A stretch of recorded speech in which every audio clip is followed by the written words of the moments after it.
What's going on YouTube? We're back with another video, and today it's going to be a bit of a different style. It's going to be an educational tips and tricks on how to improve your aim and win more gunfights.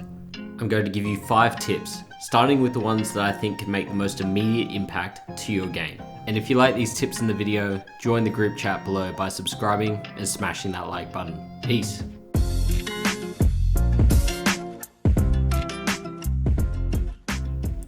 So tip number 1 is a little bit contextual as it relates to your close range gunfights. When an enemy is at a longer distance, it makes sense to aim down sights or ADS and then shoot.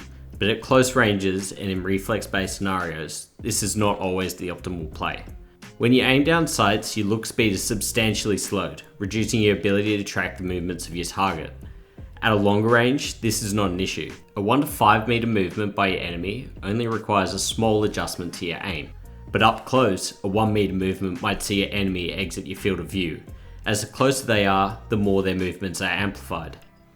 This means that if your first instinct is to ADS up close and attempt to track them, your look speed might not keep up with the enemy movements, and for lack of a better phrase, you're likely to get shit on. God damn! So how do you win those short range gunfights? Well, you need to learn how to hip fire effectively. Hip firing and then ADSing is optimal for 3 main reasons. 1. You're able to maintain your look speed and track your enemy far better. 2. Similar to point 1, it allows you time to center and reset your aim and take full advantage of the aim assist. And finally, COD is a twitch shooter, where the difference between living and dying can boil down to ping and netcode. If you're waiting until your ADS to shoot, you're giving even more of an advantage to your opponent, rather than getting those first bullets in. Okay, so now's the time to look at this theory in practice. Guy landing on you as well. Let's get him. Enemy soldier incoming. Nah, he's beaten me that far. All targets Dead. Yes, Rick. Okay, so when he lands, I immediately hip fire, and once I feel like I've got a lock on him, I ADS, and you can see the strong aim assist pull there. There was obviously a moment in this gunfight where I thought it was too close, and maybe the angles weren't there, so I pulled back to hip firing, before once again locking on with the ADS when he's on the ground.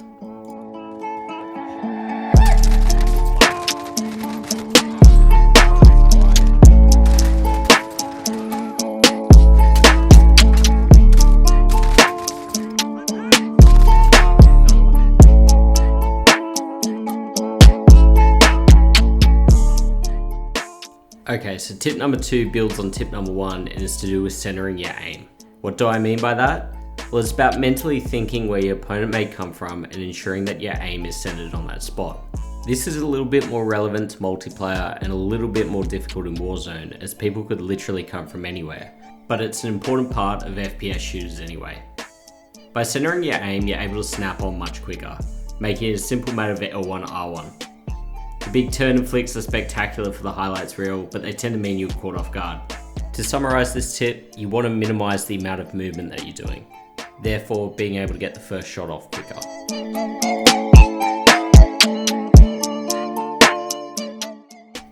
Tip number 3 relates to your settings. Straight off the rip, unless you're doing some freaky shit, turn the controller vibration off. No. Well, another good thing to do to decrease the response time of the controller is to invert the ADS tactical and shoot lethal buttons. L1 and R1 take less time for the controller to register than L2 and R2, and will enable you to shave some time off and hopefully get the first bullets in. Finally, let's talk sensitivity. Unless you're in 2013 phase or optic, it's better to have your sense dialed down to default or slightly higher or lower depending on preference. Particularly in Warzone, this will help you stay on target with your ARs or LMGs at a longer distance. As mentioned in tip 1, at longer ranges the enemy's movements are diluted, so you don't need a high sensitivity to track them. At close range, well, we discussed that, so you don't need a high sense to track them there either.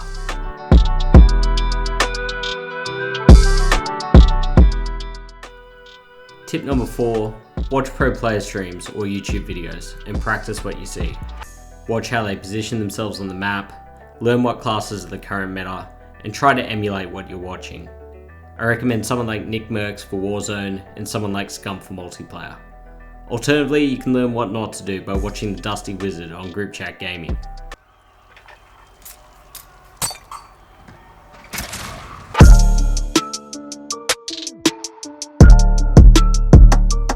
The final tip, tip number 5, is to do with your equipment.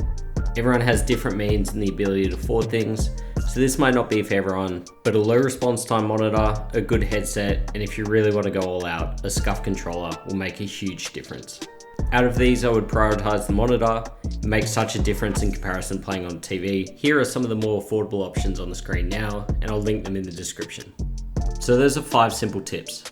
Try them out, give them a go, and let me know in the comment section below if I missed any that you think I should have covered. Also, if the video helped you, leave it a like, and if you want more tips or want to catch the vibe of the channel, hit the subscribe button and turn notifications on. We'll catch you in the next one.